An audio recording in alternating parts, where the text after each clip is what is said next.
Kemudian yang keempat, istiqbal. Istiqbal itu menghadap siapa? Allah. Sarfu zahiri wajhika an sa'il jihadi ila jihadi baitillah. Memalingkan zahir wajahmu dari semua arah menuju arah Baitullah. Orang kalau sholat itu mesti menghadap kiblat. Kalau menghadap kiblat, kita memalingkan wajah kita. Kita kagak menghadap ke selatan, nggak menghadap ke utara, tidak menghadap ke timur, tapi kita ini menghadapnya ke barat, ke barat, yaitu ke Ka'bah. Ini zohir, ini namanya istiqbal. Zohir kita ngadepnya ke Ka'bah, tidak memalingkan timur, memalingkan selatan, memalingkan utara. Afataro anna sarfal qalbi an sa'iril ulumi ila umuri ilallahi laisa matluban minka. Maka apakah menurutmu bahwa berpalingnya hati dari semua urusan-urusan menuju kepada Allah laisa matluban minka, itu bukan sesuatu yang dituntut darimu.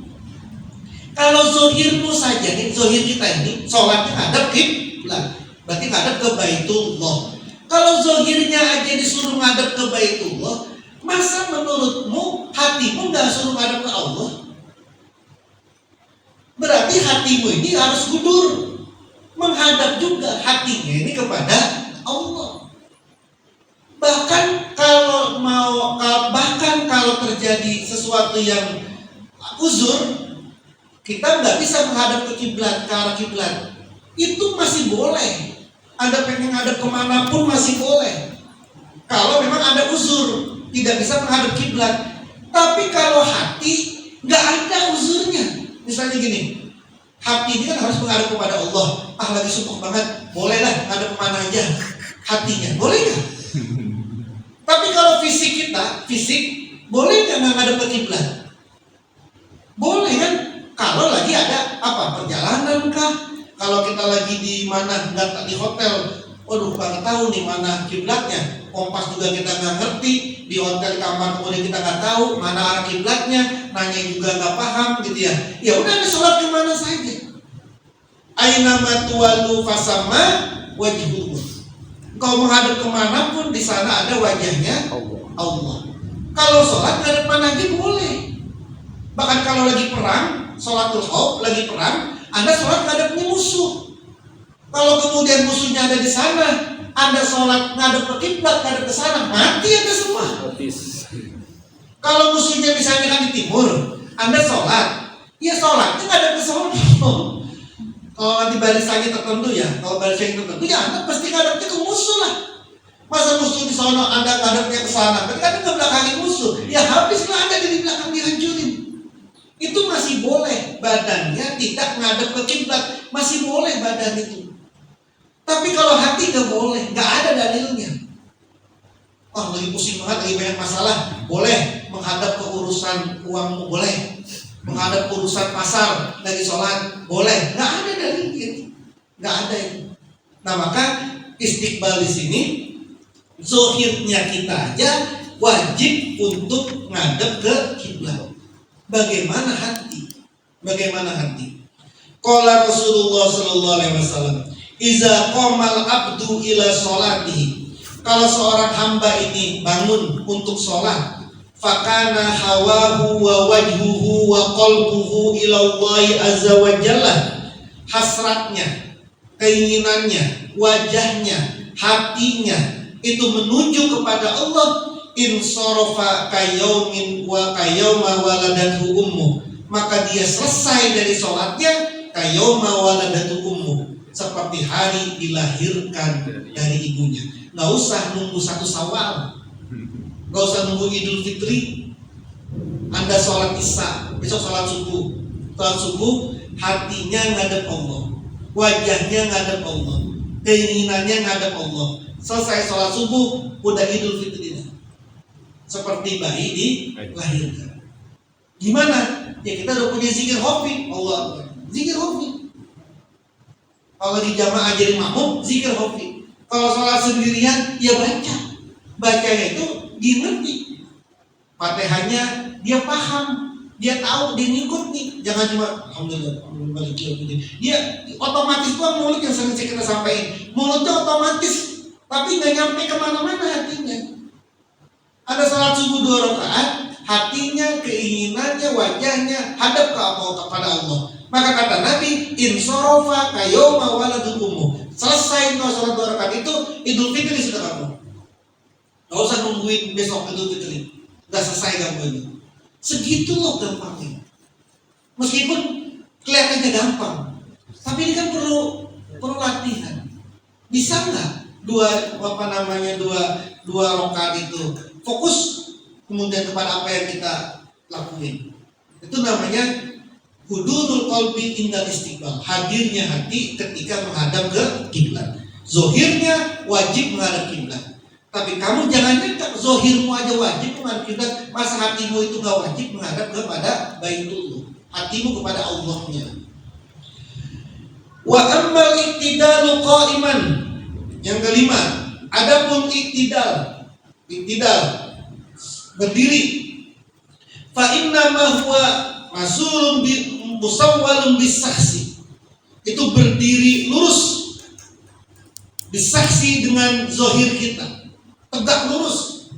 Sami Allahu liman hamidah, tegak lurus kita, sosok kita ini tegak lurus. Wal qalbu baina yadailah, hati ini ada di hadapan Allah. Falyakun ra'sakal ladzi huwa arfa'u a'dha'ika mutarriqan mutati'an mutanakkisan. Kepalamu yang itu paling tinggi, anggota paling tinggi itu menunduk melihat ke bawah. Menunduk melihat ke bawah. Ini enggak gini-gini salatnya, ke arah bawah. Sebagai rasa hormat. Zohir kita, coba Anda garis-garis berdiri di depan pejabat, dirinya begini, gimana coba? Begini sama Anda berdirinya begini, lebih hormat mana? Kan mendudukin begini, ketimbang Anda begini. Itu kan zohir tuh, tanda zohir kita itu tanda itu mengagungkan orang yang kita agungkan, makhluk yang kita agungkan. Itu kalau kita berdiri di hadapannya, itu mesti kita begini. Minimal begini. Enggak begini. Itu kalau di hadapan makhluk. Bagaimana kemudian kita ini bisa tidak malu di hadapan Allah? Sholat begini. Terus begini. Nengok kanan, nengok kiri. Terus nengok bawah, ini jempolnya ada nggak nih? Kakinya yang longgar misalnya gitu. Enggak. Maka kemudian engkau harus malu karena engkau sedang berdiri di hadapan Zat yang Maha Agung. Ini yang kemudian di akhir pembahasan ini Rasulullah bersabda, Abu Bakar pernah ditanya, walizalika lamma qol, karena itulah lamma qala Abu Hurairah. Tatkala Abu Hurairah ini berkata, kaifal haya'u minallah. Malu kepada Allah itu bagaimana caranya? Kan kita ini berdiri tegak, ya malu kan? Malu itu mengagungkan Allah. Bagaimana malu kepada Allah itu bagaimana? Faqala Rasulullah sallallahu alaihi wasallam, tastahi minhu, kamu malu kepada Allah kama tastahi minar rajulis sholih min qaumika, sebagaimana kamu malu dari sosok orang soleh dari kaummu.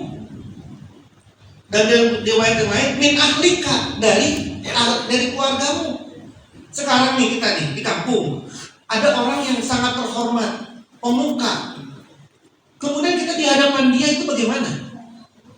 Mau betantang-betanteng atau kita mau nunduk, mau malu? Itu kata Nabi. Abu Bakar nanya, Abu Hurairah nanya, malu kepada Allah itu bagaimana lagi sholat? Lagi kita tadi itu, malu itu bagaimana? Caranya bagaimana? Seperti apa gambarannya, kata Abu Hurairah?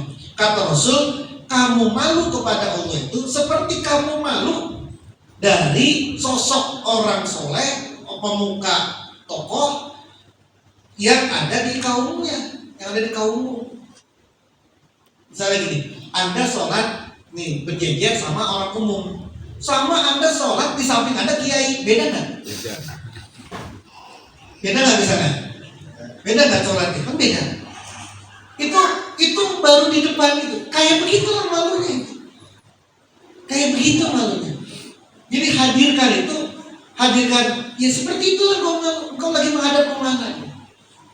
Al-Ghazali sedang menuntut mengajari kita untuk masuk ke ruang-ruang batin yang sering kita sampaikan, untuk masuk ke ruang basiroh, mata hati. Jangan cuma ke ruang basor, ke ruang mata kepala saja. Jangan cuma merhatiin sesuatu yang terlihat oleh panca indera, tapi Anda juga harus memperhatikan sesuatu yang di luar panca indera.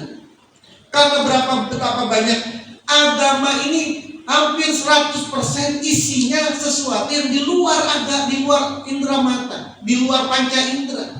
100% kan pernah kita bahas itu. Hampirlah 100% itu ajaran agama adalah ajaran yang sifatnya di luar batas panca indera kita.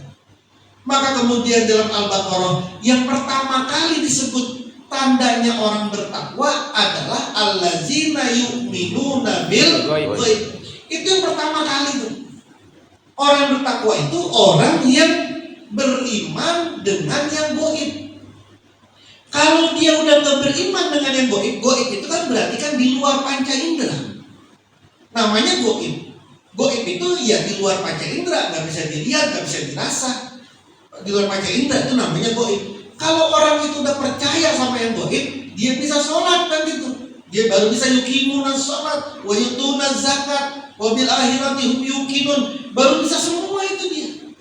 Tapi kalau kemudian dia nggak percaya sama yang gaib, bagaimana dia mau sholat? Dia mau sholat menghadap ke siapa? Emang dia pengen sholat kepada Allah? Emang dia melihat Allah?